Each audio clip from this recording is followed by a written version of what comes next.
नानीचो वाडो पोहोचलो फायनली. नमस्कार. हॅलो.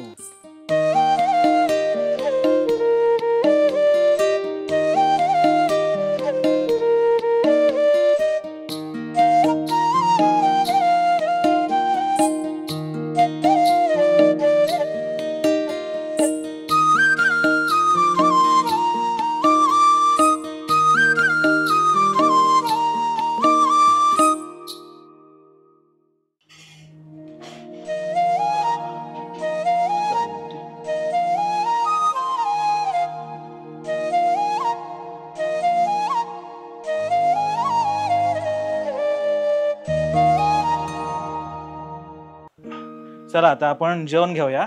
जेवण करून घेऊयात. हो, तुमची पूर्ण टीम आणि तुम्ही आमच्याकडचं मालवणी जो पदार्थ असतो आपल्याकडचं. अरे मी पण बाजूला तुम्ही इकडच्याच आवळे गावचेच, पण आता सगळं जेवण टीम आपली लांबची आहे, दाखवूया. या कांबळा तुम्ही घ्या. कांबळा. या कांबळा मी घेते. हा अंतरुयात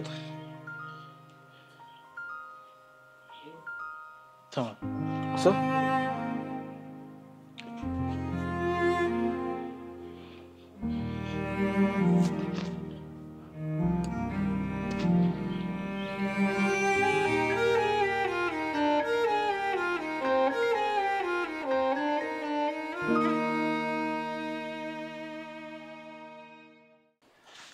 वा, कसं वाटलं जेवण? आता आपण सुरू अगोदर बघून. अरे मस्त मस्त. आता जेवण बघा. नाही काय, खूप भूक लागलेली असताना असं कैच्या पानावरती असतात सागर संगीत जेवण मिळतं ना, म्हणजे आता फार बरेच लोक नानीच्या हातचं जेवण जेव घेतात आणि हा नानीनच बनवलं ना. अरे वा, सगळ्यांनी मिळून बनवलं ना. त्याच्यात काय काय हात नानीचं पण असं. आता हे सगळं झाल्यावरती अजून एक गोड पदार्थ येतोय. अच्छा.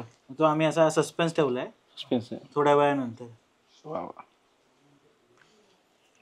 कारण अगोदर बघितलं तर हे जाणार नाही, गोड बघितल्यानंतर. वा, तवसाचे आहेत ना. तवसाचे वडे. हे जे तवसा आहे ना, आपण जे लोकं काकडी बघतो, लोकांना काकडीचा फ्लेवर म्हटल्यानंतर त्यांना असं वाटतं की मार्केटमधली काकडी आणून किसून घातली. पण हे तवसा आहे. हे मोठे काकडी होते, म्हणजे एवढे लांब मोठी काकडी होते आणि पिवळा धम्मक जेव्हा ते पिकतं त्यावेळेला ते किसून त्याच्या आतमधला जो किस असतो तो याच्यामध्ये ब्लेंड करतात. खीर. हे आहे ते सरप्राईज. वा वा वा. जे लास्टला ठेवलं होतं. हो, जेवणानंतर गोड खाल्ल्यावरती थोडा जेवण कम्प्लीट होतं ना. कम्प्लीट आणि झोप येते बाकी काय.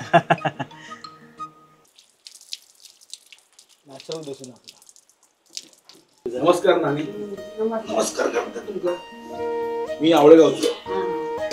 तुमचं बोलणं झालं मला वाटतं वर्षभर आम्ही भेटतो आज. नानीचो वाडू म्हटलं बघूयात. मी तुमचा व्हिडिओ पाहिला आणि माझी आजी आहे ना, सेम तुमच्यासारखं फिसकट आहे. सेम तुमच्यासारखं. आजीचं वय किती आहे? किती असतात? मला माझा 80च्या वरती. आता तिचं काय बर्थ डेट काय आपल्याकडे रजिस्टर नाही, पण 80 क्रॉस असतात. पण माका व्यवसायात म्हणजे ती 90% आणि मी 10%. असं ते कॉम्बिनेशन आमचं सर. ते जेवण वगैरे बनवणं, किती माणसं असू द्या, काही असू द्या. आता आज सकाळी सांगितलं की आपल्याकडे 7 माणसं जेवायला येणार. तर आमची काकी असते, ह्या 2 काकी आहेत. कधी असं काही हे नाही, म्हणजे उलट त्यांना माणसं येतात ना, ते चांगलं वाटतं. जेवण आपोआपच ते प्रेमाने म्हणतात.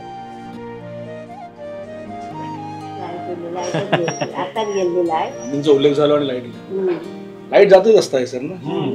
लाईट जात येत आता पावसाचं. चला इला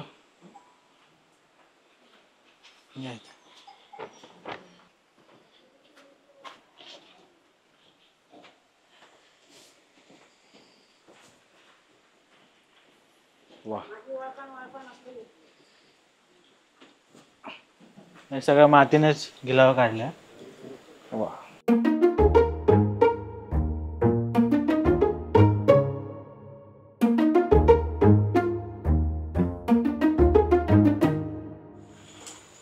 समोर काय मोकळं शेत आहे रे. है ना. हे दर ऋतूमध्ये वेगवेगळ्या हे असतं त्याचं.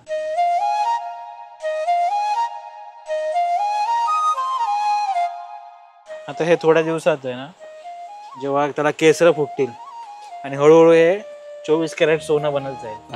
आणि त्यावेळेचं म्हणजे डेली तुम्हाला एक वेगळा सिनारिओ बघायला मिळतो, वेगळं दृश्य बघायला मिळतं. भात कापणी झाल्यावरती इथे समोर मोर असतात, म्हणजे सकाळचे 6:30, 7, 8 वाजेपर्यंत संध्याकाळचे म्हणजे मोर बघण्यासाठी तुम्हाला कुठे लांब जायची गरज नाही. आणि हिवाळ्यामध्ये इथेच आम्ही भात शेती हे आपलं कुळीत करतो, नाचणी करतो, सूर्यफुलाची शेती असते, वाल, चवळी, भेंडी, मुळा, बऱ्याच भाज्या असतात इथे. हे छोटे छोटे काही ना काही अजून नवीन नवीन ऍडिशन आम्ही प्रयोग करत असतो. आणि म्हणजे तुझ्या माझ्या वडिलांची आई. वडिलांची आई. त्या हिंदीमध्ये म्हणजे नानी नाही, हिंदीमध्ये नाही, आमच्याकडे पण तसंच आहे. माझी सासू म्हणजे बायकोची वडिलांची आई जी आहे ना, ती पण नानीच. नानी ऍक्च्युली आजोबांना माझ्या आजोबांचं नाव सखाराम. अच्छा. तर आजोबांना गावात सगळे सखो नाना म्हणून ओळखायचे. अच्छा. सखो नाना. तर सखो नाना म्हटल्यानंतर हिचं नाव काय बोललं, नानी. तर सगळ्यांना नानी माहिती होतं. आणि हे जे नाव जे सुचलं तर त्यामागे पण तेच कारण होतं की जेव्हा मी रिकामा होतो इथे, काय करत नव्हतो, त्यामुळे ते वारले पेंटिंग करणं आहे. मग तेव्हा मला सुचलं की आपण याला असं बोर्ड लिहूया का, नानांचं वाडू म्हणून. पण ते नानांचं वाडू म्हणून मी लिहिलं, पण बऱ्याच लोकांनी मग ते सांगितलं की कनेक्ट होत नाही.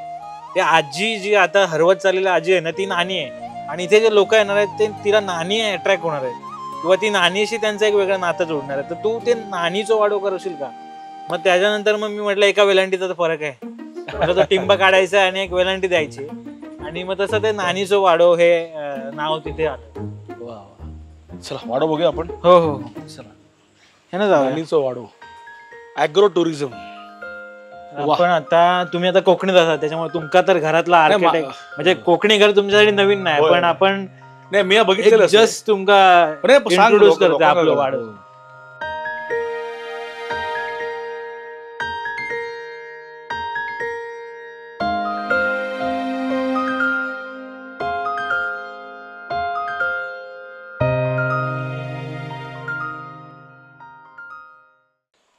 कोकणात प्रत्येक घराच्या अशी एक पडवी असतं, म्हणजे जिथे आपण ओपन गॅलरी म्हणू शकतो. की आपले पाहुणे मंडळी येतात, ते आपण बसतो, सर बाकडा असतात, किंवा बाहेरचं डायरेक्टली फ्रेश एअर आपल्या घेऊचे असतात.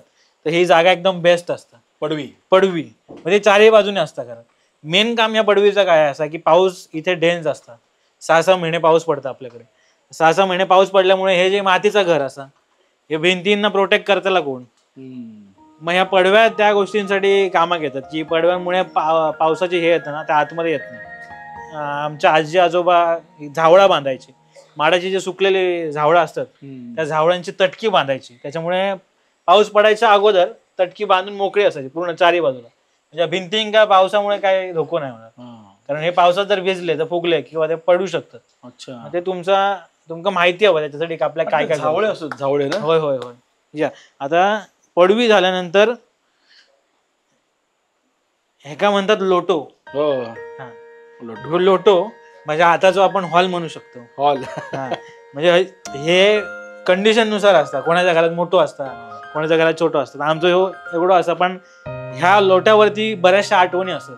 म्हणजे आपण लहानपणी खेळलेलं असतं, आजोबा इथे बसलेले असतात, किंवा ते अजूनही माका म्हणजे त्या कधी कधी मी घरात आतमध्ये गेल्यानंतर ह्या लोट्याची एक वेगळी नाळ जोडलेली आहे ती. आणि मुळात ह्या घरात माझा जन्म झाला. म्हणजे माझी 1999ची शेवटची बॅच जी घरात जन्म केली असतात, नंतर सगळे हॉस्पिटलमध्ये जन्मले. जन्म घरात झालो. पावसाळ्याचं दिवस आणि आमच्या गावात एक आमच्या सुदैवान सुवीण आजी होती. अच्छा. मग ती आजी अजूनही असा, आणि तिनं मोस्ट म्हणू शकतो आपण की 100% मुलांका इथेच घरातल्या घरात सुखरूप आई आणि मुलांका वाचवलं. डिलिव्हरी. होय होय, नॅचरल डिलिव्हरी म्हणू शकतो. आणि त्याचा भाग माका भेटलो, ते माका एक म्हणजे अभिमान वाटतो की मातीच्या घरात माझा जन्म झालो. आणि ह्या 15-20 वर्षांचा गॅप जो होता, त्या गॅप भरून काढण्यासाठी एवढी एक गोष्ट खूप आहे. म्हणजे जर नाळ माका पुन्हा पाठी घेऊन येला, ती नाळ असा आपल्याला म्हणतात ना, नाळ तुझी पुरलेली काय आहे, तर ती पुरलेली असतात की नाही असतात तो विषय वेगळो, पण मी इलय पाठी आणि या घरात आज मी वावरतो.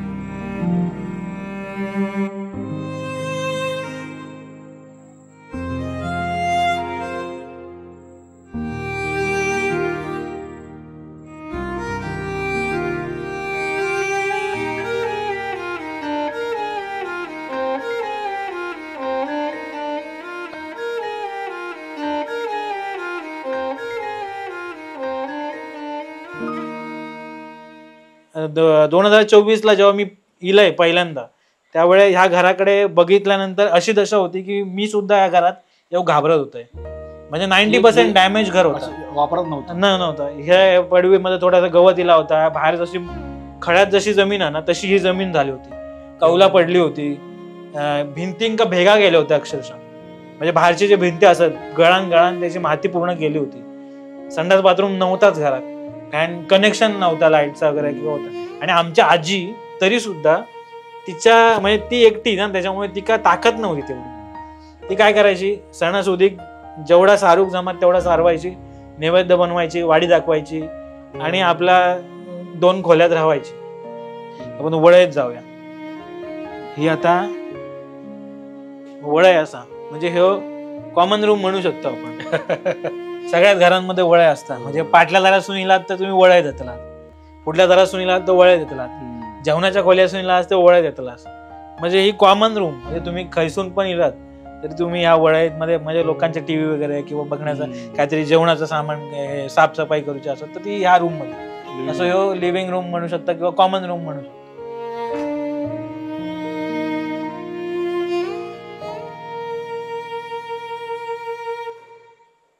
आता जे हे टुरिस्ट येतात किंवा इव्हन आम्ही सुद्धा पहिले खालीच झोपायचो, पण असे काही लोक असतात ज्यांका जे एजेड असतात किंवा त्यांना कॉट शिवाय झोपाक भेटत नाही, त्यांच्यासाठी मी 2 कॉट अरेंज केलंय. पण कधी कधी ते मी काढते. आणि माझ्याकडे येणारे टुरिस्ट आहेत ना, फोनवरती भले माका विचारले नाही स्मितेश तुझ्याकडे व्यवस्थित बेड असा ना, कारण मेन प्रॉब्लेम रात्रीचो आमका. दिवसभर आम्ही तुझा सगळा गाव निसर्ग सगळा बघू, पण रात्री आमका झोप व्यवस्थित लागेल. इथे गेल्यावरती तुम्ही विश्वास नाही करणार, खड्यामध्ये बिना चटई घालता झोपलेली माणसं असत. ते इथे आल्यानंतर त्यांचा बघण्याचा दृष्टिकोन आहे तो बदलता. नाही स्मितेश ह्या जरा फील करू दे, माती फील करू दे. मग इथल्या ज्या गोष्टी असतात त्या सगळ्या गोष्टी कॉलवर बोलताना एक वेगळा त्यांचा दृष्टिकोन होतो आणि इथे गेल्यानंतर एक वेगळा हे होतं. तर ते बघून खूप भारी वाटतं, काहीतरी आपण केलं त्याचा लोकांना कुठेतरी आवडतं. त्यामुळे ह्या सगळ्या गोष्टी असतात ज्या मी जेवढ्या पुढे नेऊक येतील माका, जेवढ्या लोकांपर्यंत पोहोचवक येतील, जेवढ्या लोक माझ्यापासून इन्स्पायर होतील किंवा जेवढे लोक जस्ट एक अनुभव म्हणून जरी येतील तरी त्या कुठेतरी माका वाटतं की काहीतरी त्याच्यामध्ये त्या तो साखवाचा उपयोग होऊ शकतो. त्या झिला जो तुमच्या जो कॅरेक्टर असा तो देवा काळजी मधल्या झिलाचा जो कॅरेक्टर असा तो बघून कधी कधी माका वाटतं की मी पण तोच असाय तुमचा झिला. नाही पण तू झिलच आहेस. होय, म्हणजे तो झिला काय म्हणता की तो त्यामध्ये माझं कॅरेक्टर गणेश आहे. मी मुंबईतनं आलेलो होतो. मी त्याला विचारतो की गावामध्ये कुठे प्रॉपर्टी आहे का सांग मला. तो माका एक घर दाखवून घेऊन जातो एका ठिकाणी मागल्या दारानं कुठून तरी, आणि माका म्हणता या बघ ह्या घर चांगलं आहे. मी आपलं बघतोय म्हणता रे म्हटलं आमचंच घर आहे, मागचं दार आहे. चापटी मारतो. म्हटलं आवडलं ना, सांगितलं तुला. म्हटलं की मला पहिलं फर्स्ट होम बघा, मग सेकंड होमच्या मागे. नक्की नक्की.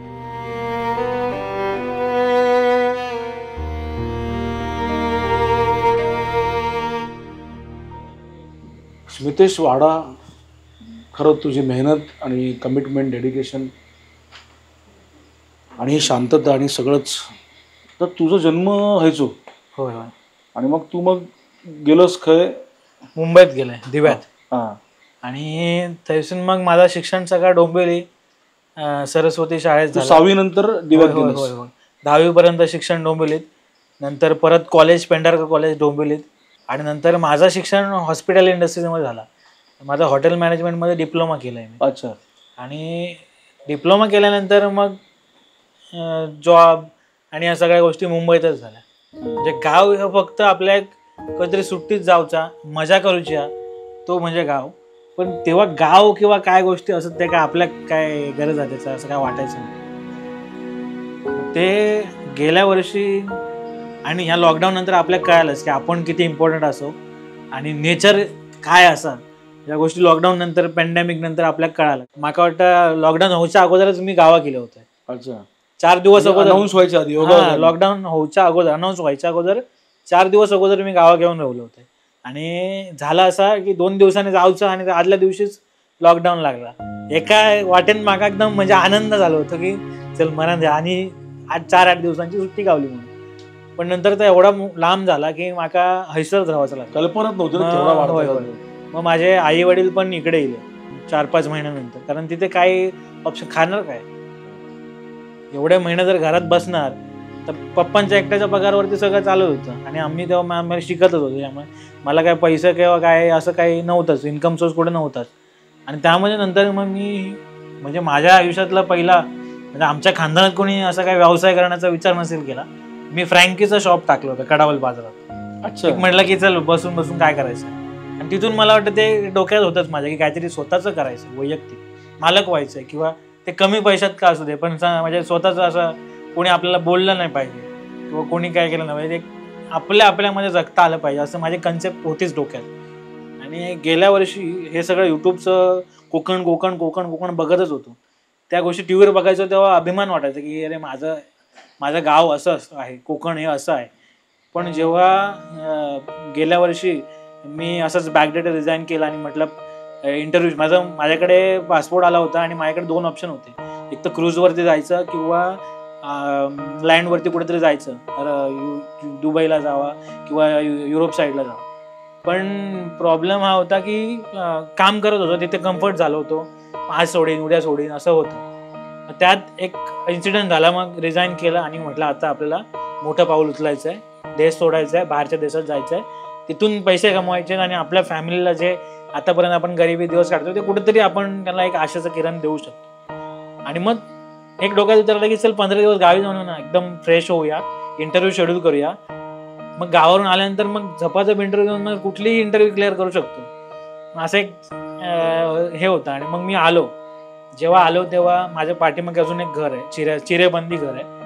पण इकडे आल्यानंतर ह्या सगळ्या गोष्टी ज्या व्हिडिओमध्ये बघत होतो युट्यूबवर, त्या प्रत्येक गोष्ट मला तिथं समोर दिसत होती, पण त्याचा भाग मी नव्हतो, कारण मी तिकडे वाढलेलो. आता ते काकांकडे आपण, ते आमचं मेन घर, तिथे आम्ही जेवलो. गणपती बाप्पांचं पण एक कारण असू शकतं की त्या सण उत्सव मी तिथे या गावांमध्ये केलो, त्यामुळे ते कनेक्टेड आहे. इथे माझा जन्म झाला त्या गोष्टीमुळे कनेक्टेड आहे. आणि मधल्या काळात मला इथे राहावं लागलं, त्यावेळेला मी समोर जी भात शेती दिसतंय ना, 2024 मध्ये भात शेतीत उतरलो, जोत धरलं, बैलांचा जोत धरलं, ट्रॅक्टर धरला आणि अक्षरशः सकाळी उठायचो 9-10 वाजता शेतात, दिवसभर शेतात, संध्याकाळी 8 वाजले की अंथरुणात जेवून खाऊन झोपायचो. म्हणजे लाईफस्टाईलच चेंज झालं होतं. आमच्या आजीला जे 2000 रुपये मिळायचे पेन्शन, तर त्या पेन्शनमध्ये एक 3-4 महिन्यानंतर आम्ही ते गुजारा करायला सुरुवात केली होती. म्हणजे अक्षरशः फक्त गॅस आणायचा आणि लोकांना भेटायला जायचं असायचं, पण माझ्याकडे गाडीमध्ये टाकायला पेट्रोलला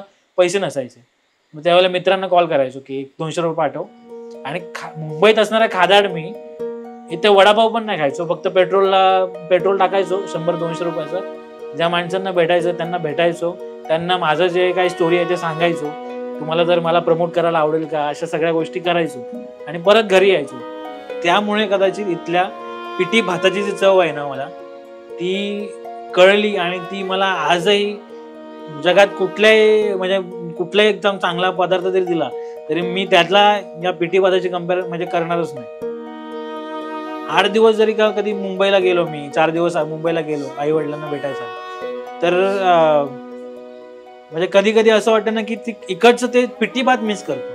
म्हणजे कुणातरी आता असं वाटेल की पिठी भातामध्ये काय आहे, तर जेव्हा मी स्वतः शेती केली आम्ही, त्यामध्ये स्वतः कुळीत पेरला, तो कुळीत काढला, तो झोडला, त्याच्यानंतर घरात आणून आजी जेव्हा ती भाजते, त्याच्यानंतर जात्यावरती त्याचं पीठ काढते आणि त्याच्यानंतर एक कमीत कमी इन्ग्रेडियंट वापरून एक क्वालिटी प्रोडक्ट जेव्हा बनतं आणि तुमच्या ताटात त्या भाताबरोबर येतं, आणि सुकट असेल किंवा बटाट्याची कापं असतील, तर ते खाण्यात आणि ते नॉनव्हेज खाण्यामध्ये मला फरक दिसायला लागला.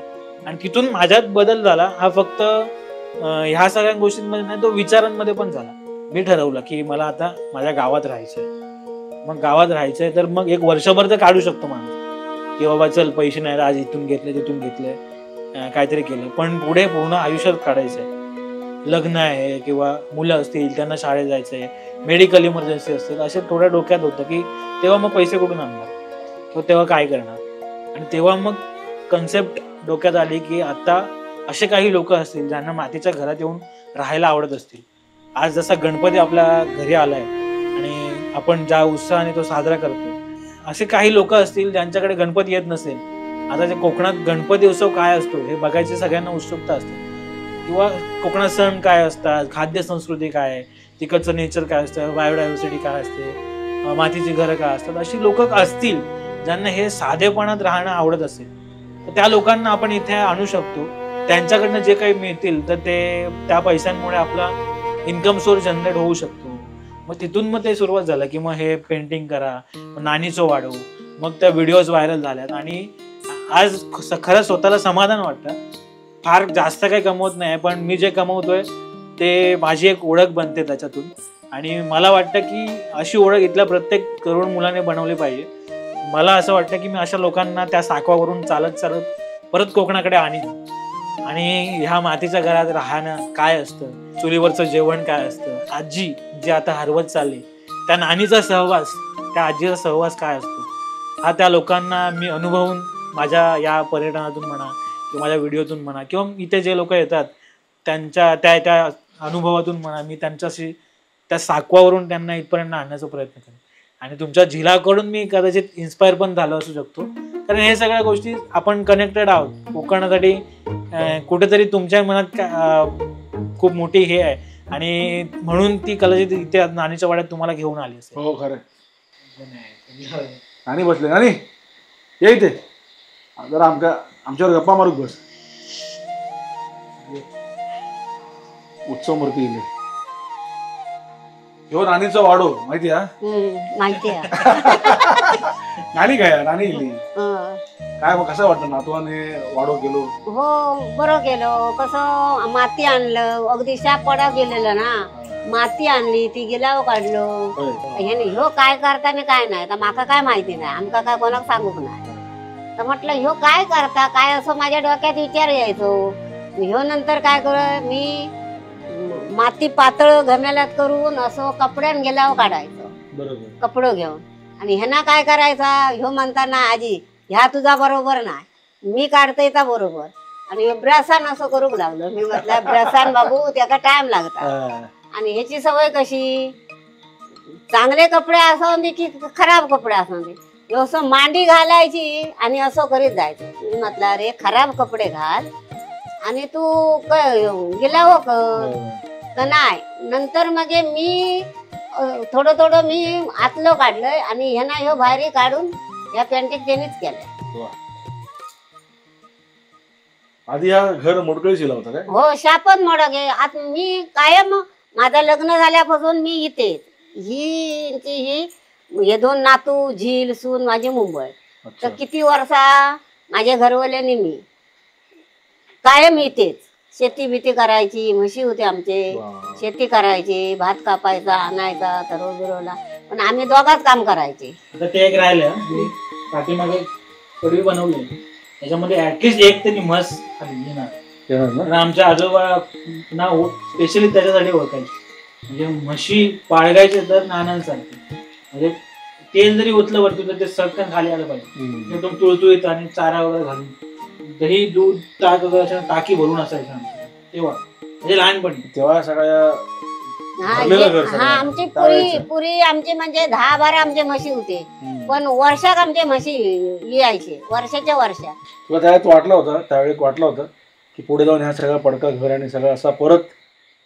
हो नाही वाटत होता. नंतर वाटत होता. आधी वाटत होता आधी इलो आणि ह्यानी पुढाकार घेतला. यांना पुढाकार घेतल्याच्या नंतर मग वाटायचा या सगळं इतक्या झाल्यानंतर आता म्हटलं या साबदा पोरगो आपलं औषध औषधांनी वाडा वडिलांच्या ह्या का जागून ह्या सगळा का व्यवस्थित केल्या नंतर धीर वाटलं. तसं धीर ना तो स्वतः अभिमान वाटत की नाही? होय तर हो हो वाटतं की नाही? हो हो आम्ही आणि एवढा सगळं करून नातवाने का लिहिला नानीचो वाढू. आणि तसाच मजबूत करून कसा ह्या जास्त आमचे म्हणजे आमच्या दोघांचे कष्ट. वडील पण त्याचे की आणि आईची त्याच्या तब्येत बरी नाही. आता पण म्हणायला गेलं ना ते एक व्यवसाय चालवण्यासाठी म्हणजे तुम्हाला यंग रक्त लागतं किंवा ताकद लागतं किंवा असं बोलतो ना की आपल्याला यंग थॉट लागतं. आताच्या जनरेशनला काय हवंय काय नाही त्याचा विचार करून आपण व्यवसाय करतो. पण माझ्या व्यवसायात म्हणायला गेलं तर हिचा वाटा एकदम बोलत ना सिंहाचा वाटा आहे. कारण या वयात ती जर जेवण 7-8 माणसांचं 10 माणसांचं जेवण आणि ते पण म्हणजे असं होतं ना की येणारा प्रत्येक माणूस आहे ना हा सांगून जातो की हिच्यासारखी भाकरी नाही खाल्ली, हे जसे सगळे मासे लोक बनवतात, हा पुरी हे जे मासे फ्राय करते तसे मासे आम्ही खाल्ले नव्हते. चिकन म्हणा किंवा हिच्या हातची पिठी भात म्हणा, कढी म्हणा, तर हे सगळं मला एकदम म्हणजे बोलत ना बिझनेसला वाढवण्यासाठी जसं तुम्ही थिंकिंग करता की तुम्हाला तरुणच पाहिजे असतं किंवा एका तरुण विचारांचीच गरज असते, पण ते कुठेतरी मला आता असं वाटायला लागलं की नाही, ही जे करते ना ते तिने तिच्यासाठी म्हणजे बोलू ना खूप मोठी, माझ्यासाठी खूप मोठी गोष्ट आहे. म्हणजे मी बिलीव्ह पण नाही करू शकत होतो की मला एका आता सांगू की कोकणात अशा बोलत ना की हॉटेल्स आहेत, रिसॉर्ट्स आहेत, पण तिथे यंग मुलं काम करतात आणि तेव्हा त्यांचा एक रेव्हेन्यू बनतो किंवा तेव्हा ते टार्गेट देऊ शकतात. आणि माझ्याकडे काहीच नसताना ही आजी आहे, त्याच्यामुळे मी एक बोलतो ना की थोडंसं मेरे पास नानी है, हमारे पास क्या है, बंगला है, गाड़ी है, बैंक बैलेंस है, मेरे पास क्या है, मेरे पास नानी है.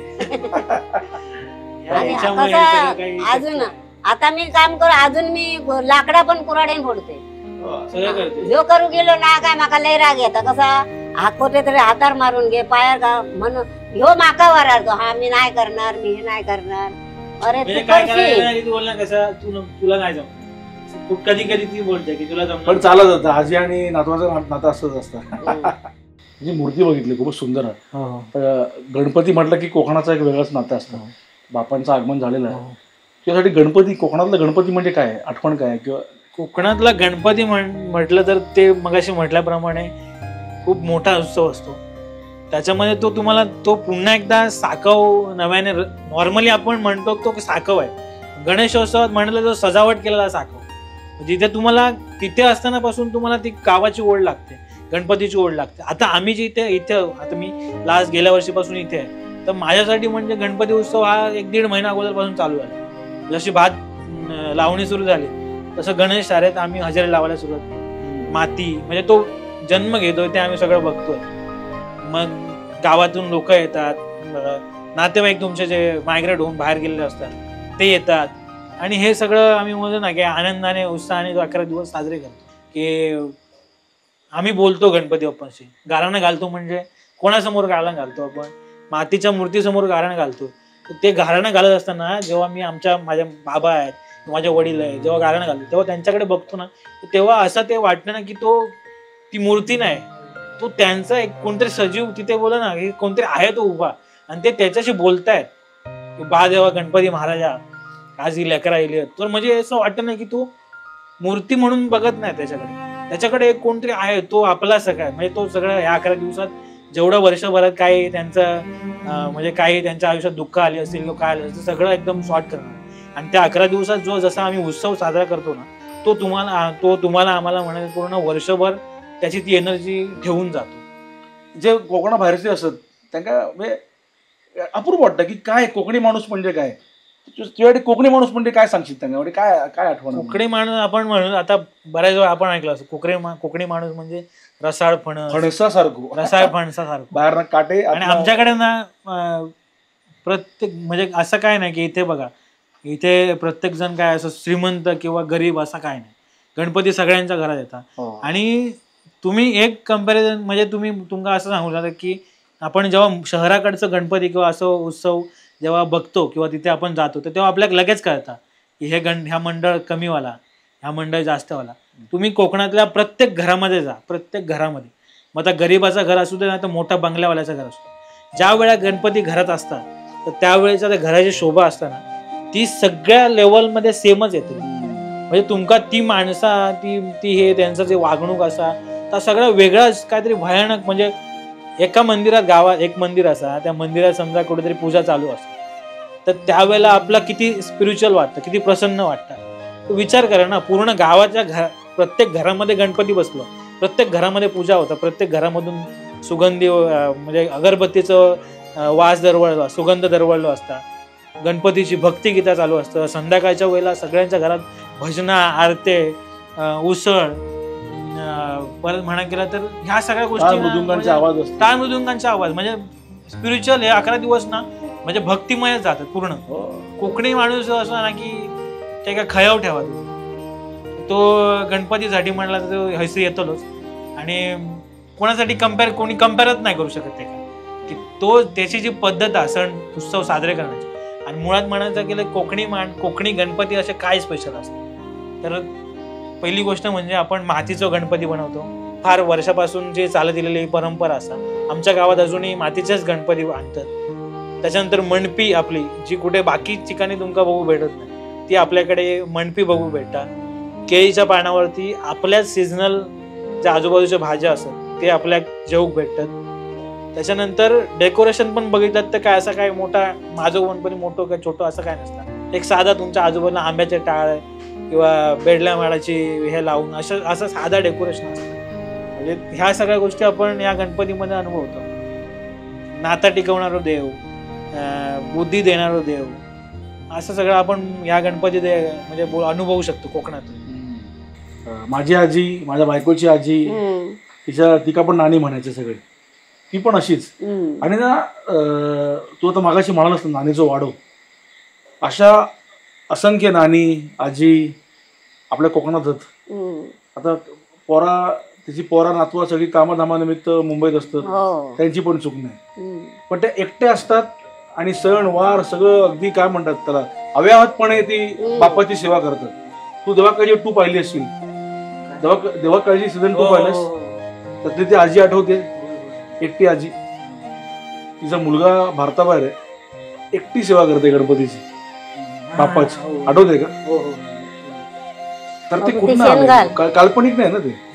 अशा आहेत की आजी अशा असंख्य की त्या ही आजी म्हणा किंवा इथे जे राहणारे लोक आहेत. म्हणजे सुरुवातीला कसं नाही की तुमचे 4 भावंड असतील तर 2 चांगले शिकत असतील तर त्यांनी शहराकडे जायचं. आणि जे 2 अडाणी लोक आहेत, मी तर अडाणीच म्हणतो त्यांना, अडाणी लोक आहेत, तर त्यांनी काय करायचं, गावचं घर, गुरंढोरं, शेती, इथला निसर्ग, त्यांची जमीन हे सगळं जपायचं. आणि आज अडाणी लोकांनी हे सगळं जपलं म्हणून आपण सुशिक्षित लोक येऊन इथे आज मजा करतोय आणि अभिमान सांगतोय हे कोकण माझं आहे, हे कोकण आमचं आहे. तर त्या माणसांनी हे सगळं जपलंय. माझे आजोबा अशिक्षित होते म्हणून हे सगळं मातीच्या घरात राहिले. ते जर शिकलेले असते तर त्यांनी चांगले 4 का पैसे कमवले असते, हे घर उडवलं असतं, ते मस्त स्लॅबचं घर बांधलं असतं. आणि पण अशिक्षित कसं, शाळा कुठली निसर्गाची शाळा, तेच म्हणतो, निसर्गाच्या शाळेपेक्षा मोठी शाळाच नाही. आणि ते खरे सुजाण सुशिक्षित.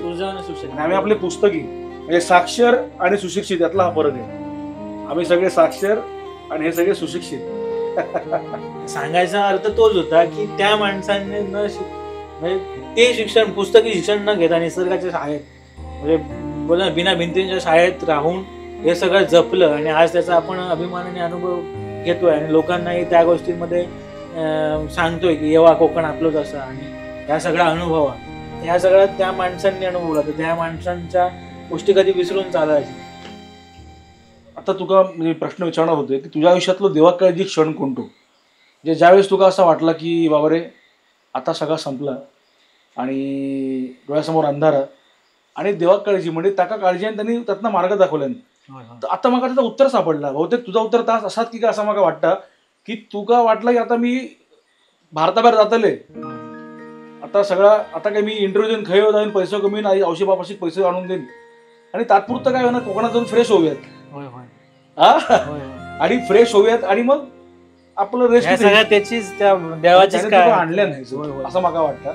ह्या वाक्य भरपूर जणांनी सांगितलंय. आणि पहिला कधी मी विचार करू नव्हते, कारण आपण मुंबईत असताना देव वगैरे हे आपल्या फक्त एका तारखेपुरते लक्षात ठेवतात. इथे आल्यानंतर गावात गेल्यानंतर माका देव काय असतात, राखणदार काय असतात, म्हणजे आपल्या जे ग्रामदैवत असतात त्याच्याशी आपण किती जवळ जाऊ शकतो त्याच्या, ह्या सगळ्या गोष्टी कळल्या. म्हणजे अक्षरशः अनुभव येतात कधी कधी की नशीब माझा चांगला होता की मी बाहेर जाऊ, ते का हय आणूचा होता, ते का ह्या घर सुधरवचा होता, ते का माका ह्याच गावात जगवचं होतो आणि माझ्याकडनं कदाचित ते का काही ना काहीतरी फुल ना फुलाचे पाकळे ते का त्याची सेवा करून घेऊची होती. आणि ह्या फक्त फिजिकली होत नाही तर माका इथून झाला, कारण मी कधी एवढं मी शार्प होतोय, अभ्यासात पण हुशार होतोय किंवा लोकांना मी सजेशन द्यायचो, माका तेव्हा कळालं होतं की माझ्यात काय स्किल्स असतात, मी चांगला बोलू शकते, म्हणजे एखाद्याशी कम्युनिकेट करू तर करू शकते. पण आता जे विचारांमध्ये माझ्या बदल येतात ना, आणि ह्या गोष्टी ज्या कळाल्या की नेचर, मग कन्झर्वेशन काय असतात, पक्षी काय असतात, मातीचं घर, मंदिरा, त्यातले देव आणि ह्या सगळ्या देवा काळजी क्षण माझ्या आयुष्यात ह्या एका वर्षात भरपूर वेळा येऊन गेले. म्हणजे तुमका म्हटलंय ना की आता जो वीक पॉईंट सगळं माणसाचा जो पैसो असता आणि असा बऱ्याच वेळा झाला की मी एकटोच राबत होतोय, मी आणि माझी आजी, माझे आई वडील मुंबईत असतात आणि हे माझे काका वगैरे. म्हणजे विश्वास सुद्धा नव्हतो. तुमका जर मी व्हिडिओ दाखवतोय मी त्या जुन्या घराचे, कोणाक विश्वास बसत नाही की आज ह्या घरात जवळजवळ 70च्या वरती फॅमिली येऊन रवान गेलेत. आज तुम्ही इलात आणि असे आपण बसलो ह्या ती व्हिडिओ बघून तुम्ही सांगू जर तुमका जर वाटला की बा होऊ शकता, तर मी बोलतो ना आपल्या कोकणात म्हणतो तुमच्या ढेंगे खालनं जाईल. असं कोणाक बिलीवच होतं नाही. आणि जेव्हा मी राबत होते ना अक्षरशः 3-4 वेळा मी रडलोय सुद्धा, कारण माझ्या हातातच काही नव्हतं. म्हणजे मोकळं झालं होतं. मी जो कॅमेरा घेतला होता तो मी विकून इलाय. आणि तो क्षण पण असं होतो ना की मी आतापर्यंत माझ्या आई वडिलांनी मला सगळ्या चांगल्या गोष्टी शिकवल्या. खूप तुझ्याकडे 2 रुपये असतात तर तू ते खिशातच ठेवायचे, कधीतरी खर्चाक भेटतील. पण उगाच कोणाकडे तरी 10 रुपये मागान घेणार किंवा कोणातरी आपल्या 12 रुपयाची वस्तू घेऊच्या म्हणून 10 रुपयाचं काहीतरी झोल करून आणणं, ह्या गोष्टी कधीच शिकवल्या नाही. किंवा काहीतरी वस्तू आपल्याकडे आहे ती दुसऱ्याक द्यायची आणि त्याच्या बदल्यात दुसरा वस्तू घ्यायची, ह्या पण मी कधी अनुभव नव्हते. जेव्हा कॅमेरा मी दिलाय तेव्हा तो पहिलं आयुष्यातलं माझं असो क्षण होतो की मी आई वडिलांना न सांगता माका आवडणारी वस्तू म्हणजे मी घेतलंय मेहनतीत आणि ती मी एक 15-20 हजाराचा लॉस करून ती गोष्ट विकतोय. दिवसभर मी बोरा बाजारमध्ये फिरत होतो, कोण 4,000, कोण 8,000, कोण 7,000 आणि एक होतो तो मला 20,000 बोललो. तो कॅमेरा मी जवळ काय 42-45 हजाराच्या हिशोबाने घेतला होता. ऍक्सेसरीज वगैरे लागून 45,000 रुपयाचा खर्च झाला होता. मग 15-20 हजार रुपये मी लॉस मध्ये. चल म्हटलं ठीक आहे, आता घराकडे सांगतले कसो. आणि मी स्वतः सांगितलं की स्मितेश, आज तू ही वस्तू विकतस पण उद्या तुका ह्याची सवय पण लागू शकता. कारण आता तू नोकरी बिकरी सोडलास, गावात जाऊन रवायचं म्हटलं, तुका पैसे भेटतील कोण येतात ना त्याची काय गॅरंटी नाही. आणि असं जर तुका उद्या चालत राहिलं तू एक गोष्ट विकू शकतो. पण दुसरा म्हणे आपण सांगत होता की आज मी हा विकतोय, काहीतरी चांगला होईल माझ्या आणि असे 10 कॅमेरे मी चांगले घेऊ शकन नवीन पुढे. ती एक वेगळं ती देवा काळजी म्हणून मी म्हटलं देवा काळजी. टॉयलेट बाथरूम म्हटलं ना मी अशी की 8,000 रुपये उद्या गवंड्यांना द्यायचे. रात्रभर मी झोपलोच नाही, घरच्यांकडे मागू शकत नव्हतो तर वडील एकटेच कमवत आहेत. वडिलांना पगार किती 12-15 हजार रुपये पगार, त्याच्यामध्ये ते 3 जण तिथे राहत आहेत. इथे आम्ही आजीला 2,000 रुपये मिळतात त्याच्यामध्ये काढतो. आणि मी हात तर टाकलाय आणि एका माणसाने मला सांगितलं होतं की तू कर, आम्ही तुला सपोर्ट करेन. आणि ते नंतर तो गायबच झाला. आणि दुसऱ्या दिवशी द्यायचे आणि आदल्या रात्री मी जवळजवळ 4 ते 5 मित्रांना कॉल करतोय, त्या भावाला पण कॉल केला पण कोणाचा काही रिस्पॉन्स नव्हता. आणि अक्षरशः मी त्यावेळेला असा म्हणजे एकदम हे झालो, म्हणजे मी आता खूप काहीतरी चूक करून बसलोय आणि हे आता ओव्हर झालं खूप. जवळजवळ गेला वर्षभर मी वाट बघतोय कोणी इथे येणार, लोकांना सांगायचो येणार आहेत लोक माझ्याकडे, येथील राहतील असं तसं, पण तो एक माणूस माझ्याकडे येत नव्हता. आणि त्यावेळेला फायनली मी असं एकदम खचून गेलो. आणि रात्री झोपताना अक्षरशः मी देवाला हे केलं की बाबा आता तू माका हाणलंस आहे, जा काय करताय तर तू बघतस. आणि हयसं माझा कोण नाही, माझं मोठं भाव नाही किंवा माझं आई वडील इथे नाही, माझी आजी असा ती का माहितीच नाही मी काय करतोय. ती का मी सांगले आजी सारूचा आजी गिलाव काढूया, तर ती माझ्या अगोदर उठून सगळं करते. म्हणजे तिच्या डोक्यात काहीच नाही की कुठेतरी जाऊन हा एक इन्कम सोर्ससाठी हे करतोय किंवा काय. ती तिचं काम करायची, तिला आनंद होत होता की माझा नातू आलाय आणि हे घर पहिल्यासारखं नव्याने होतंय. आणि हे सगळं विचार करून मी देवाला काय हे केलं, म्हटलं गाराणच घातलं. म्हटलं देवा तू आणलंच आहे, काय केलं मी पाय टाकलंय आणि त्याच्यातून कसा बाहेर काढू जातो तू बघ. म्हटलं माझ्याकडे कायच नाही. आता मी सगळ्यांना जेवढे माका हे होते त्यांना फोन करून तकले. आता म्हटलं माझ्याकडे काय कॅपॅसिटी नाही माझी. म्हटलं उद्या ते येतले त्यांनी मागितलं आणि त्याच्यात काय ठेवचा तू तुझा बघ. दुसऱ्या दिवशी जेव्हा ते आले काम चालू झालं तरी पण माझ्या मनात धाकधूक होतं. दुपारपर्यंत मला जेवढ्या लोकांना मी रात्री कॉल केले होते 2-3 जणांचे कॉल आले, पैसे सगळे माझ्या अकाउंटला आले, त्यांना पैसे दिले. पहिले 2-3 टुरिस्ट आले, त्याच्यानंतर मी थोडे पैसे करून आता सगळ्यांना देऊन टाकले. तर असं सगळं ते कंडिशन काढल्यामुळे ना आता मी सस्टेनेबल झालो. म्हणजे आता तुम्ही मला कुठल्याही कंडिशनमध्ये ठेवलं म्हणून मगाशी म्हटलं डिपेंडन्सी नाही का म्हटलं मी, कारण मला आता वाटत नाही की टुरिस्ट आलेच पाहिजेत किंवा 30च्या 30 दिवस भरले पाहिजे. ते टुरिस्ट येतात, पैसे देतात, त्याच्या बदल्यात मी त्यांना क्वालिटी देतो, तो टाइम स्पेंड करत येतो. आणि त्याला मला वाटतं की मी ते एक सोशल सर्व्हिस करतो. पैसे तर लागणारच ऑब्व्हियसली, मला ते इन्कम सोर्स करायचं आहे, दोन्ही गोष्टी बॅलन्स करून ठेवतो. ते तसं काही आहे. त्याच्यामुळे आतापर्यंत म्हणजे लोकांचा पण चांगला प्रतिसाद आहे आणि मेन म्हणजे सातत्य ठेवलं मी. आणि चांगलं काम करताना तुम्हाला देव नेहमी बघत असतो, त्याच्यामुळे कशाची काही टेन्शन घ्यायची गरज नाही. तुम्ही काम करत राहा, फळ द्यायचं तो ज्या वेळेला द्यायचं त्या वेळेला नक्की देणार. बाप्पाचं जेव्हा विसर्जन होतं गणपती बाप्पाचं, तर अर्थात दुःखच होतं. दुःख ही कॉमन भावना आहे. नेमकं काय काय वाटतं त्यावेळेला, म्हणजे असं आता म्हणजे आता पण बोलायचं गेलं तर कोकणात एखादं मूल कसं येतं तसं आम्ही त्याला आणतो. मी म्हटलं 1.5-2 महिन्यापासून आमचं ते चालू असतं. म्हणजे पाड देणं आहे वारंवार, आपला गणपती कसा दिसतो, आपला गणपती कसा करतायत. आणि आम्ही स्वतः यावर्षी गणपतीला फेटा बांधणं आहे किंवा म्हणजे ती मूर्ती मातीपासून तयार होताना आपण बघत असतो. आणि जेव्हा घरात येते तर त्यावेळेला आपल्याला माहिती असतं की हा आहे जो आपल्याला सुख देणार आहे, सुख करताय आणि आपलं दुःख हरण करणार. त्यामुळे त्याच भावनेने आपण 11 दिवस त्याच्याकडे बघत असतो. आणि जेव्हा विसर्जन होतं ना तेव्हा अक्षरशः डोळे असे पाणवलेले असतात, डोळ्यामध्ये पाणी असतं. आणि जेव्हा तो ती जी देवाची, आपल्याकडे कोकणात कसं देवाची एक म्हणजे एकदम व्यवस्थित खोली असते सेपरेट. आता शहरात बघितलं तर एक हॉलमध्ये तुम्ही गणपती ठेवतात, पण त्या खोलीकडे जेव्हा विसर्जन केल्यानंतर बघतो ना तर त्यावेळेला असं म्हणजे आपल्या घरातला एक माणूस आज आपल्याकडे नाही आहे, तो मला वाटतं पुढच्या वर्षी येणार डायरेक्ट. तर ते तेव्हाची फिलिंग आहे ना ती म्हणजे खूप म्हणजे असं बोलू ना की घरातला माणूस आपल्या हरवलेला आहे. आणि तो 2-4 दिवसांचा हे असतो की म्हणजे हरवलेला माणूस होता, पण नंतर आपल्याला माहिती असतं की त्याने जे आपल्याला आशीर्वाद दिले तेच आपल्याला वर्षभर व्यवस्थित मजबूत ठेवणार आहेत. कुठल्याही म्हणजे संकट आली, कुठलाही काही वादळ जरी आलं तर ते आपल्याला हे करणार. त्याच्यामुळे निरोप देताना भले आपले डोळे पाणवलेले असू दे, पण शेवटी तो त्याच्या आईकडे जाणार आहे ना. हे आम्हाला लहानपणी सांगितलं होतं की तो पाण्यामध्ये चाललाय तर तो आता आपल्या आईकडे जाणार. त्याच्या आईने त्याला 11 दिवस आपल्याकडे पाठवलंय, तो आपल्याकडे राहणार, त्याला आपल्याला गोडधोड द्यायचं आहे, त्याची पूजा करायची आहे, त्याला हवं तसं आपण त्याला द्यायचं आहे. तोच आहे आता त्या 11 दिवसांमध्ये. आणि आता त्याला जायचं आहे ना, मग त्याला आपण जाऊ दिलं पाहिजे. हे लहानपणी सांगायचं, म्हणजे तेव्हा आम्हाला ते एकदम ती कथा आणि ते सगळं कॅचच व्हायचं ना. तेव्हा हा आता पाण्यात गेला, आता तिथून आम्ही रात्री घरी आल्यावर इमॅजिन करायचो तो पाण्यातून असा गेला असेल, तो आईला जाऊन भेटला असेल. आता तेच की आता त्याला हे पण केलं, विसर्जन करणं आता बोललो की भागच आहे तो, की जास्त दिवस आपण काय ठेवणार. 11 दिवसांचं जसं म्हटलंय तसं त्यांना आपण विसर्जन करतो आणि परत तेवढ्याच नव्या आशेने आपण पुढच्या वर्षी पुन्हा तेवढ्याच जल्लोषाने गणपती बाप्पांना पुन्हा आणणार आहोत. त्याच्यामुळे ते काय असं जास्त आपण वाईट वाटून घेणं पण चुकीचं आहे. बा देवा महाराजा गणपती गजानना महाराजा, आज असलेल्या तांबे कुटुंबान तुझी ही जी काय वेडीवाकडी सेवा केलेली असतात ती मान्य करून घे रे महाराज. काय जरी आमच्याकडनं चुकला मागला असात तर प्रत्येका क्षमा कर आणि दिलेल्या प्रत्येक लेकराक तुझं आशीर्वाद दे.